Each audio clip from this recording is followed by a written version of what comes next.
Hi. Well, what I've got out here at the range today is a Smith Wesson double action 32 top break. I believe this is the fourth model. That doesn't really pin it down too much as to when it was made. These were the fourth model was made all the way from 1883 up to 1909. It's a 5-shot top break, chambered in the itty-bitty little 32 Smith Wesson cartridge. Shouldn't be confused with the 32 Smith Wesson long. It's a bigger cartridge. Just for contrast, there's a 38 special beside of it. And these really are tiny little guns. Here's a Smith & Wesson K-frame military and police to compare it to in 38 special. You can see just how small these guns are. But I'm going to run a few rounds through it today. Now this is probably a black powder era gun, but the 32 Smith & Wesson is such a lightweight cartridge that I don't think that they're loaded to any more than what a black powder cartridge would have been as far as pressure. Like I said, these are just tiny little guns.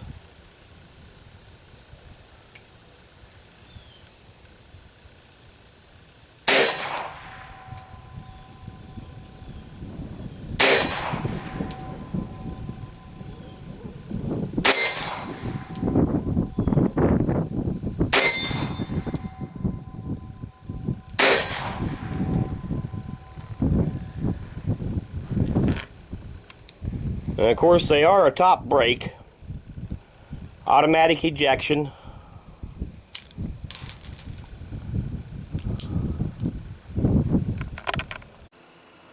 Well, these little 32 double actions are really neat little guns, and they are just tiny compared to most revolvers. And they made bunches and bunches of these. This is the fourth model, made from 1883 up to 1909, and I believe they made almost 250,000 of the fourth model alone.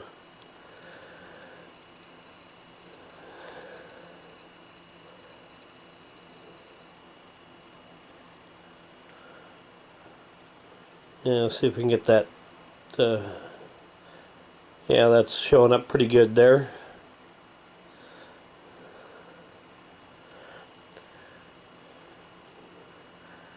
It is double action or single action.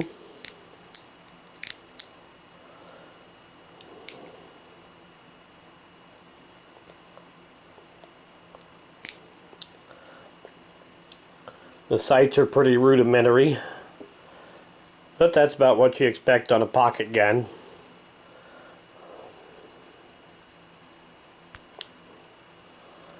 Automatic ejection. 5-shot. Now if you acquire one of these and you decide that you want to shoot it, make sure that it functions right.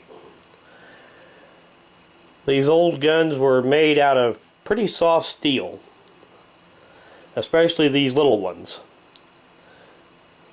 And the Smith & Wessons were probably a little better quality than some of the others, like the H&Rs and Ethan Allen's, Iver Johnson's. But still, they do have a tendency to get out of time if they've been used a lot.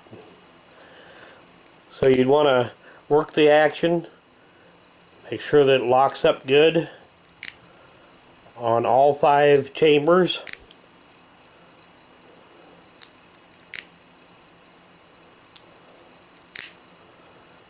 And this one does. But you'll run across a lot of these that do not. This one's in real nice shape for its age. I really don't know exactly how old this one is. Like I said, they were made from 1883 up to 1909. And I've not been able to find any real records of, breaking it down any more than that. Just that this one here appears to be at about the middle of the serial number range for that. So it's a fair bet that it's probably pre-smokeless powder before 1898. But without getting a factory letter for it, really no way to tell for sure.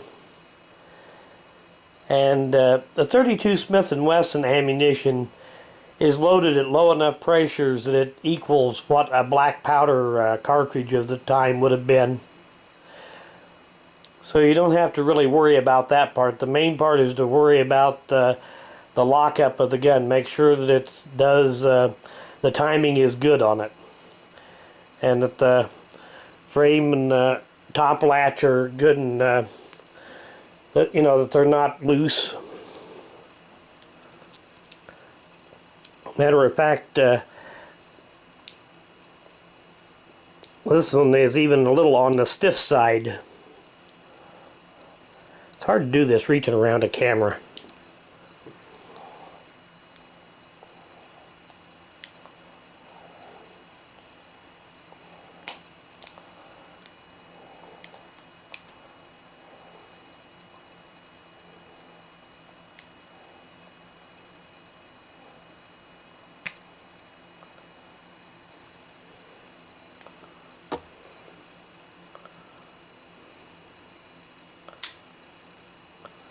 Now the latch itself, see here, the main thing is it latches in there, and you want to pick up on that piece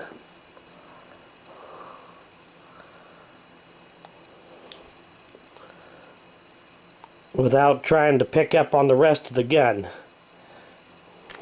There. It's so small it's easy to get a hold of instead of just getting a hold of this piece here and lifting it up, you tend to get a hold of the entire top of the frame.